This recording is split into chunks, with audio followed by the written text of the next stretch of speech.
Hello everyone, welcome back to Bhavna's wonderland. So आज की video में हम एसएससी सीजीएल 2024 के बारे में, पूरी स्ट्रैटेजी के बारे में हम बात करेंगे। बिल्कुल स्टार्टिंग से लेकर के एंड तक जो भी आप सोच सकते हैं हर चीज़ के बारे में इस वीडियो में बात होने वाली है। सो पेन और पेपर उठा करके बैठ जाइए and all your problems are going to be solve. 99% of your problems are going to be solve in this video. और मैं मेक श्योर करूँगी कि इस वीडियो के बाद आपको कोई और स्ट्रैटेजी वीडियो देखने की कोई ज़रूरत नहीं पड़ेगी, बट बशर्ते आप इस वीडियो को पूरे अच्छे से देखेंगे और बिल्कुल स्किप नहीं करेंगे। ज़रा सा भी स्किप करोगे तो फिर चीज़ें क्लियर नहीं होंगी। सो पेन और पेपर उठा करके तैयार हो जाओ और let's move to the video. So ये वीडियो स्ट्रक्चर्ड होगी। सबसे पहले हम बात करेंगे कि एसएससी सीजीएल का आखिर एग्ज़ाम होता क्या है, एग्ज़ाम आखिर है क्या, एग्ज़ाम का क्या पैटर्न है, उसके अंदर क्या क्या एग्ज़ाम्स होते हैं, कौन कौन से स्टेप्स होते हैं, हर चीज़ के बारे में बात करेंगे। उसके बाद हम बात करेंगे बुक लिस्ट क्या होनी चाहिए। उसके बाद हम बात करेंगे मोस्ट इम्पॉर्टेंट चीज़ जिसके लिए आप इस वीडियो में आए हैं, और वो है 6 मंथ प्लान। पूरी 6 मंथ की प्लान इस वीडियो में मैं आपको बताने वाली हूँ, और अगर आप उसको फॉलो करेंगे तो आप अगर अच्छे से फॉलो करेंगे बिल्कुल जिस तरह से मैं बता रही हूँ और पूरी मेहनत के साथ, तो definitely you are going to crack the exam. So without any further ado let's begin with the video. सबसे पहले हम एसएससी सीजीएल के स्टेप्स के बारे में बात करते हैं। एसएससी सीजीएल का सबसे पहला स्टेप होता है उसका प्री, जो कि 200 मार्क्स का होता है, जिसमें 100 क्वेश्चंस पूछे जाते हैं। ये एक क्वालिफाइंग एग्जामिनेशन होता है जिसमें एसएससी एक कट ऑफ डिसाइड करती है। उस कट ऑफ को आप अगर पार करते हैं तो आप मेंस में अपीयर हो सकते हैं। उसके बाद आप मेंस में जाते हैं, जो कि रियल हीरो होता है, जिसमें आप जितने ज़्यादा मार्क्स लेकर के आते हो आपको आपकी ड्रीम पोस्ट के उतने ही पास लेकर के जाता है। एसएससी सीजीएल मेंस में मैथ्स, इंग्लिश, रीजनिंग और जीके पूछी जाती है, जो कि ये 4 सब्जेक्ट में ही आपको जितने ज़्यादा मार्क्स लेकर के आने हैं आप ला सकते हो, और इससे ही आपकी ड्रीम जॉब डिसाइड होगी। इसके अलावा मेंस में आपका एक कंप्यूटर का एग्ज़ाम भी होता है, कंप्यूटर क्वालिफाइंग होता है। एक कट ऑफ डिसाइड करती है एसएससी, बस आपको उसको क्वालिफाई करना है, उसमें उसके मार्क्स आपके फाइनल मेरिट में ऐड नहीं होंगे। उसके बाद आपकी एक और स्टेप होता है जो कि टाइपिंग होता है, जिसमें 27 वर्ड पर मिनट आपको क्वालिफाई करना होता है, जो कि बस क्वालिफाइंग है। आपको बस 27 वर्ड पर मिनट लाने हैं और वो लाने ही है बस, और उसके बाद फिर आपको आपकी ड्रीम पोस्ट मिल जाती है। कितना सिंपल है, इतना सिंपल साउंड कर रहा है, पर ये इतना सिंपल ही है जितना सिंपल ये साउंड कर रहा है। अगर आप इसको अच्छे तरीके से सिस्टमेटिक वे में अपनी तैयारी को करते हो तो आपको आपकी ड्रीम पोस्ट को पाना इतना ही आसान होगा जितना आसान ये सब कुछ सुनने में लगा। सो कैसे ये अचीव करना है वो मैं बताने वाली हूँ। So without any further ado let's move to the second part. Pattern पता चल जाने के बाद आपका पहला स्टेप ये होना चाहिए कि आप अपनी बुक रिसोर्सेज को फाइनलाइज करें। अगर बुक रिसोर्सेज को फाइनलाइज करने में कोई प्रॉब्लम हो रही है तो मैंने बुक लिस्ट की एक वीडियो ऑलरेडी अपलोड कर रखी है, वीडियो ऊपर पॉपअप हो रहा होगा, उस पर जाइए, वो वीडियो को पूरी बुक लिस्ट जो भी मैंने बताई है उसे खरीदिए, और एक बार जो आपने बुक लिस्ट फाइनलाइज कर ली तो उस बुक लिस्ट पे स्टिक करना है, कहीं भी इधर उधर भटकना नहीं है। बुक लिस्ट फाइनलाइज करना है और उसके बाद आपकी तैयारी स्टार्ट हो जानी चाहिए। तैयारी कैसे करनी है उसको मैं बताने वाली हूँ। So without any further ado let's move to the third part. So अब हम आ गए हैं सबसे इंपॉर्टेंट पार्ट पर, जो कि है आपका 6 मंथ का प्लान। सो हम ये स्टेप बाय स्टेप करेंगे, एक एक मंथ को हम ब्रेक डाउन करेंगे कि कैसे बिल्कुल अच्छे से प्रिपरेशन करनी है हर मंथ में, ताकि आपका बिल्कुल आउटपुट मिस ना हो। और सबसे पहले हम स्टार्ट करते हैं सितंबर से। सो सितंबर के मंथ में आपको क्या करना है, आपको सिर्फ 2 सब्जेक्ट लेके चलने हैं, मैथ और इंग्लिश। ये दोनों सबसे बड़े सब्जेक्ट होते हैं। इंपॉर्टेंट तो सारे सब्जेक्ट है, पर ये दोनों काफ़ी बड़ा सिलेबस होता है, इसलिए हम इसे पहले स्टार्ट कर रहे हैं। मैथ में आपको क्या करना है, मैंने एक वीडियो बना रखी है जिसमें मैंने किस किस टीचर से कौन कौन से सब्जेक्ट पढ़े हुए हैं, कौन कौन से चैप्टर्स पढ़े हुए हैं, सारी एक वीडियो है, वो वीडियो को आप जाके देख सकते हैं। और जो जो टीचर मैंने बता रखे हैं उन टीचर्स से आप वो वीडियोस को आपको देखना है, और वीडियो देखने के बाद आपको नोट्स बनाने हैं। नोट्स बनाना बिल्कुल मस्ट है, उसको बिल्कुल भी मिस मत नहीं करना, नहीं तो आपकी सारी मेहनत बेकार हो जाएगी।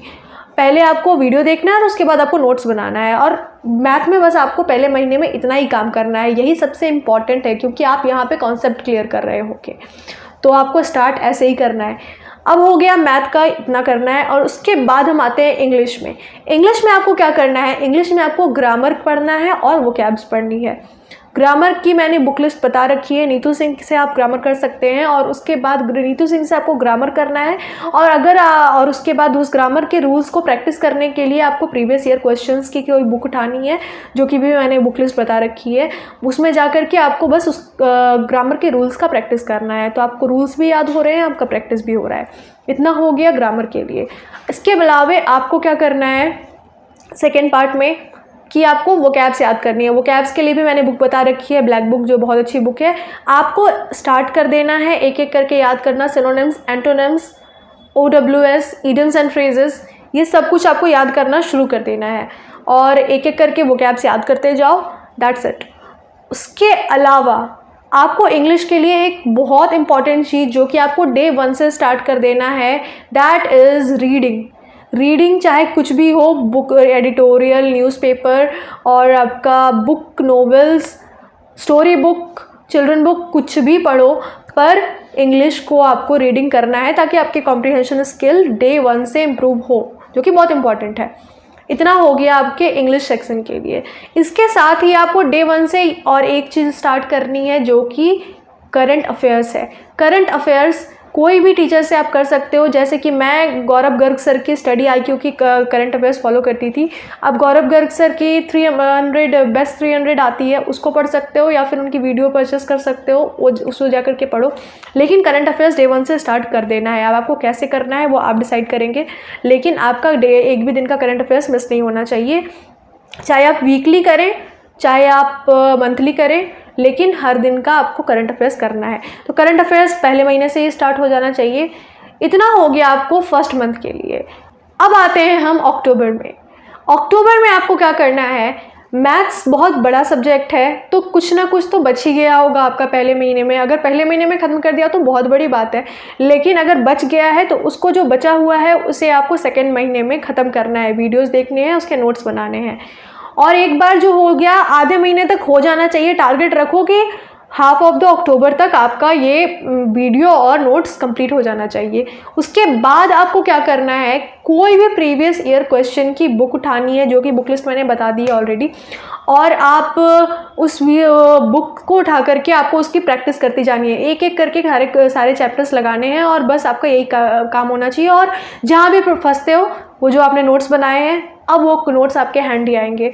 आपको उस नोट्स में जाकर के देखना है कि कहाँ पे आप फंस रहे हो, क्या प्रॉब्लम आ रही है। उन नोट्स को जाकर के देखो और जहाँ प्रॉब्लम आती है आपका रिवीजन हो जाएगा।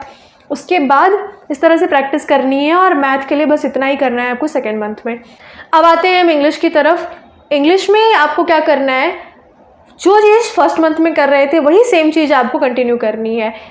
अगर वो करते करते कंप्लीट हो जाता है रिवीजन, इंग्लिश में बस यही करना है, वही लूप चलाते जाना है। जहाँ कंप्लीट होता है रिवीजन स्टार्ट करना है। ग्रामर का कंप्लीट हुआ एक बार, फिर वापस से वो साइकिल, सेम बुक लिस्ट पकड़ करके उसको बस रिवाइज करते जाना है। इतना हो गया इंग्लिश के लिए। अब हम आते हैं GK सेक्शन पे। सेकेंड मंथ में आपको GK को भी बहुत बड़ा रोल होता है, तो GK को भी आपको स्टार्ट करना है। GK के लिए आपको क्या करना है कि आपको लूसेंट की एक बुक आती है, उस बुक को उठाना है और उस बुक को आपको अच्छे से आपको एक एक टॉपिक करके कंप्लीट करना है।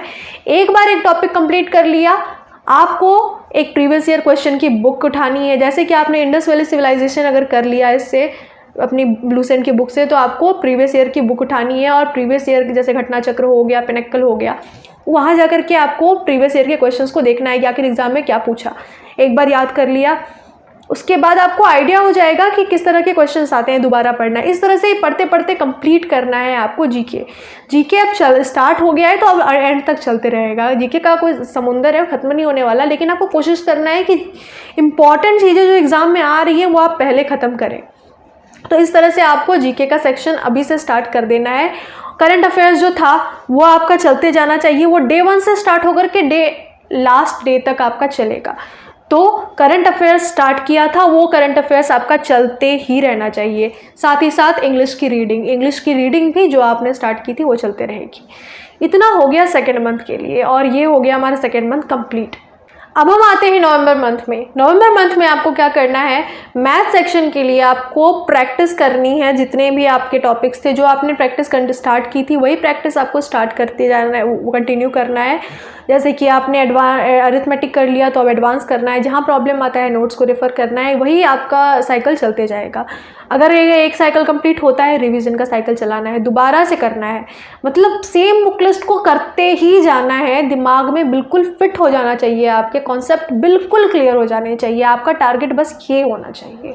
भटकना नहीं है, एक बुक खत्म हो गई दूसरे उठा ली, किरण खत्म हुई राकेश यादव उठा ली, राकेश यादव खत्म हुई पिनक्कल उठा ली, ऐसा नहीं करना है। एक बुक लिस्ट उठाई, उसी बुक को बार बार करते जाना है जब तक कि आपका पूरा कॉन्सेप्ट क्लियर ना हो और मॉक में आपके मार्क्स अच्छे ना आने लगे। मॉक के बारे में हम बात करेंगे अभी आगे।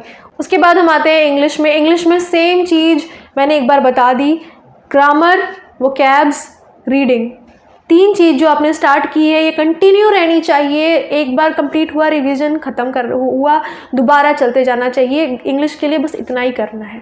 और रीडिंग तो आपकी चल ही रही है जो आपकी कॉम्प्रिहेंशन स्किल इम्प्रूव करेगी। इंग्लिश के लिए इतना हो गया। अब आ गए हम जीके सेक्शन में। जीके सेक्शन में जो आपने स्टार्ट किया था वो पूरी तरीके से आपको कंटिन्यू रखना है, याद करते जाना है। एक बार polity, geography, economy and all the subjects, जो भी सब्जेक्ट्स है आपको सारे के सारे सब्जेक्ट्स को करते जाना है एक एक करके, ठीक है। जीके सेक्शन इस तरह से आपका कंप्लीट हो जाएगा धीरे धीरे करके। उसके बाद आपके आ गया आपका करंट अफेयर्स। करंट अफेयर्स तो कंटिन्यू ही रहेगा, हर दिन का, हर महीने का, हर वीक का। अब आपका इस नवंबर के मंथ में क्या होना चाहिए, आपका रीजनिंग भी स्टार्ट हो जाना चाहिए। तो रीजनिंग में आपको क्या करना है, अगर आपको रीजनिंग के कोई टॉपिक में प्रॉब्लम हो रही है, जैसे कि कैलेंडर, क्लॉक और बहुत सारे टॉपिक्स ऐसे होते हैं जिसमें लोगों को प्रॉब्लम होती है, तो इन टॉपिक्स को यूट्यूब के वीडियोस देखना और उसके नोट्स बना लेना ताकि आप बाद में रेफ़र कर सको। तो इस तरह से आपके नोट्स तैयार हो जाएंगे और साथ में एक प्रीवियस ईयर की बुक उठाना और मिसिंग नंबर और जो भी इस तरह के ऑड एंड इवन इस तरह के नंबर को टॉपिक्स होते हैं, ये टॉपिक्स आपको प्रैक्टिस करने स्टार्ट कर देने हैं और एक बुक उठा करके उसी बुक को बार बार प्रैक्टिस करते जाना है आपको आखिरी महीने तक। रीजनिंग के लिए मैं आगे नहीं बताने वाली हूँ, लेकिन आप मेक श्योर कर लो कि आप प्रैक्टिस करनी है रीजनिंग में और कुछ नहीं है। जितनी ज़्यादा प्रैक्टिस करोगे उतना अच्छा होगा रीजनिंग में, और रीजनिंग में आपको पूरे नंबर लेके जाने हैं। ये एकदम गांठ बांध करके रख लो, एग्ज़ाम में प्री में 45 से नीचे आपके आने नहीं चाहिए। आपकी प्रैक्टिस जितनी ज़्यादा होगी ना उतना ही ज़्यादा अच्छा होगा। रीजनिंग ऐसी चीज़ ही है, तो जितना प्रैक्टिस कर सकते हो उतना प्रैक्टिस करो और कॉन्सेप्ट अपने क्लियर रखो। नवंबर मंथ में आपको एक और चीज़ करनी है कि आपको क्विजेस स्टार्ट कर देने हैं। क्विजेस जितना ज़्यादा से ज़्यादा लगा सके, चाहे जो भी प्लेटफॉर्म है, अड्डा, ऑलीबोर्ड और ग्रेड अप, टेक्स्ट बुक, जो भी प्लेटफॉर्म पे आपके क्विजेस अवेलेबल है, आप जाओ और उसके क्विजेस को लगाओ। इस तरह से आपका जो आप प्रैक्टिस कर रहे हो, जो आप याद कर रहे हो, वो चीज़ें आप अप्लाई करने भी एग्ज़ाम में सीखोगे। यहाँ तक आपका हो गया नवंबर मंथ कंप्लीट। अब हम आ गए दिसंबर मंथ की ओर, एग्ज़ाम के काफ़ी करीब। तो अब आपका टारगेट क्या होना चाहिए कि आपको बस रिवीजन करना है, आपको अपने रिवीजन पे ध्यान देना है, प्रैक्टिस पे ध्यान देना है और जितना भी आपके कॉन्सेप्ट को क्लियर कर सकते हैं, जितना ब्रशअप कर सकते हैं उतना ब्रशअप करना है। इसके साथ ही आपको ऐड ऑन करना है मॉक टेस्ट। अब से आपका मॉक टेस्ट स्टार्ट हो जाना चाहिए। सो मॉक टेस्ट में आपको एक मॉक हर दिन लगाना है, हर दिन लगाना है, मतलब हर दिन लगाना है। मॉक इज़ वेरी इंपॉर्टेंट, तो आपको हर दिन मॉक स्टार्ट कर देना है और जहाँ भी प्रॉब्लम होती है मॉक लगाने से उसकी एनालिसिस करनी है अच्छे से कि आखिर प्रॉब्लम कहाँ हो रही है, और एनालिसिस करने के बाद जहाँ प्रॉब्लम हो रही है नोट्स को जाकर रेफ़र करो, बुक को जाके रेफ़र करो और उस चैप्टर की प्रैक्टिस करो। यही काम होना चाहिए, रिवीजन प्रैक्टिस। कहाँ प्रॉब्लम होती है उस टॉपिक को उठाया जा करके प्रैक्टिस कर लिया। ये काम आपका दिसंबर के महीने में होना चाहिए, क्योंकि हम अब एग्ज़ाम के बहुत करीब आ गए हैं। अब हमें अपनी खामियों को इम्प्रूव करने की ज़रूरत है। और इसके साथ ही आपको दिसंबर में एक और काम करना है कि वीकेंड्स में आपको मेंस के मॉक को भी अटेम्प्ट करना है। जो मेंस का मॉक होता है, क्योंकि आखिर में मेन असली खिलाड़ी मेंस ही है, तो मेंस का मॉक का भी आपको अभी से आदत डालना है। और मेरी वीडियो आप देख रहे हैं तो मैं मेक श्योर करूँगी कि आप नौकरी ज़रूर लेकर के जाए। तो आपको मेंस का मॉक को आपको वीकेंड में लगाना शुरू कर देना है और इस तरह से आपका मॉक का पूरा प्रोसीजर कंप्लीट हो जाएगा और दिसंबर मंथ आपका अच्छे से कंप्लीट हो जाना चाहिए। इसके बाद हम मूव करते हैं जनवरी की तरफ। जनवरी में भी सेम प्रोसीजर कंटिन्यू रहेगा, रिवीजन, प्रैक्टिस और रीडिंग जो चल रही थी, करंट अफेयर्स चल ही रहे थे, ये सारे प्रोसीजर्स तो कंटिन्यू ही रहेंगे। इसके साथ साथ आपको मॉक को 1 मॉक से बढ़ा करके 2 मॉक कर देना है। 2 mocks every day you have to attempt, और उसके साथ क्विजेस भी होने चाहिए। ये आपको दिसंबर में भी करना है और जनवरी में भी करना है। 2 मॉक, क्विजेस, और वीकेंड्स में आपको मेंस का मॉक लगाना है। ये काम आपका होना चाहिए जनवरी में, क्योंकि अब हम एग्ज़ाम के बिल्कुल करीब आ चुके हैं और अभी हमारा ज़्यादा से ज़्यादा फोकस होना चाहिए प्रैक्टिस पे। जो भी प्लेटफॉर्म मिल रहा है सारे प्लेटफॉर्म के मॉक रिपीट दो।